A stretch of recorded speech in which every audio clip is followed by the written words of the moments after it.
একজন ছোট্ট বালক যার সামনে দাঁড়িয়ে ছিল মৃত্যুর ভয়, তার নিজের বাবাই তাকে বারবার মারতে চেয়েছিল, কিন্তু আগুন তাকে পড়াতে পারেনি, সাপ তাকে দংশন করতে পারেনি, পাহাড় থেকেও সে বেঁচে ফিরেছিল।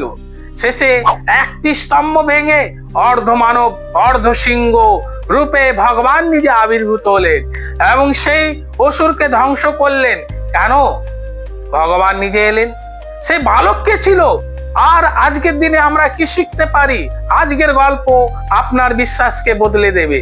প্রহ্লাদের জন্ম ও ভক্তি।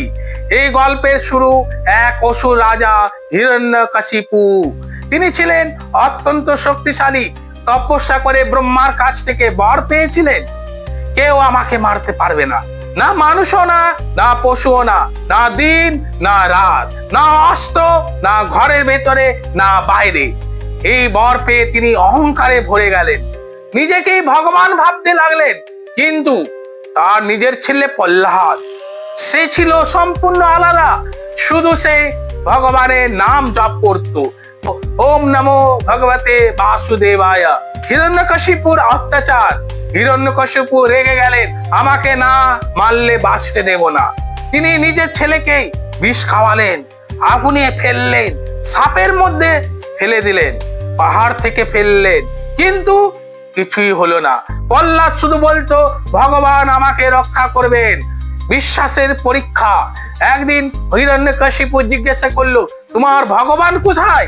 প্রহ্লাদ বলল, তিনি সর্বত্র আছেন। হিরণ্যকশিপুর জিজ্ঞাসা করলেন, এই স্তম্ভেও আছেন? প্রহ্লাদ মহারাজ বললেন, হ্যাঁ, স্তম্ভেও আছেন, এখনো আছেন। নৃসিংহ ভগবানের আবির্ভাব। হিরণ্যকশিপু রাগে স্তম্ভে আঘাত করলো। হঠাৎ এক ভয়ঙ্কর গর্জন, স্তম্ভ ফেটে গেল এবং আবির্ভূত হলো নরসিংহা, অর্ধমানব অর্ধসিংহ, না মানুষ না পশু, না দিন না রাত, না ভিতরে না বাইরে, দরজার দৌড় গড়ায়, না অস্ত্র, নখ দিয়ে।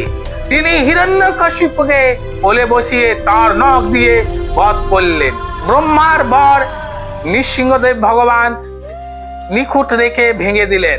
প্রহ্লাদের রক্ষা। নৃসিংহদেব তখনও ক্ষুব্ধ, কেউ কাছে যেতে সাহস পেল না। তখনই ছোট্ট প্রহ্লাদ এগিয়ে গেল, প্রভু শান্ত হন। ভক্তের স্পর্শে ভগবান শান্ত হলেন, তাকে আশীর্বাদ করলেন, তুমি সত্যিকারের ভক্ত। নৃসিংহ চতুর্দশীর মাহাত্ম্য। এই দিনে নরসিংহ চতুর্দশী ভক্তদের জন্য বিশেষ দিন। আজ উপবাস করলে, নাম জপ করলে, প্রার্থনা করলে ভয় দূর হয়, বাধা দূর হয়, মন শান্ত হয়। আমাদের জীবনের শিক্ষা। এই গল্প আমাদের শেখায়, সত্যিকারের ভক্তি থাকলে কোনো ভয় আপনাকে ছুঁতে পারবে না। ঈশ্বর নিজেই আপনার পাশে থাকবেন। আপনি কি বিশ্বাস করেন ভগবান আপনাকে রক্ষা করবেন? কমেন্টে লিখুন জয় নৃসিংহদেব। ফলো করুন আরো আধ্যাত্মিক গল্পের জন্য। আর আমাদের গীতা স্টাডি সার্কেল চ্যানেলটিকে সাবস্ক্রাইব করুন, লাইক করুন, আর এই ভিডিওটি আপনাদের সব আপনজন দিকে পাঠিয়ে দিন। হরে কৃষ্ণ।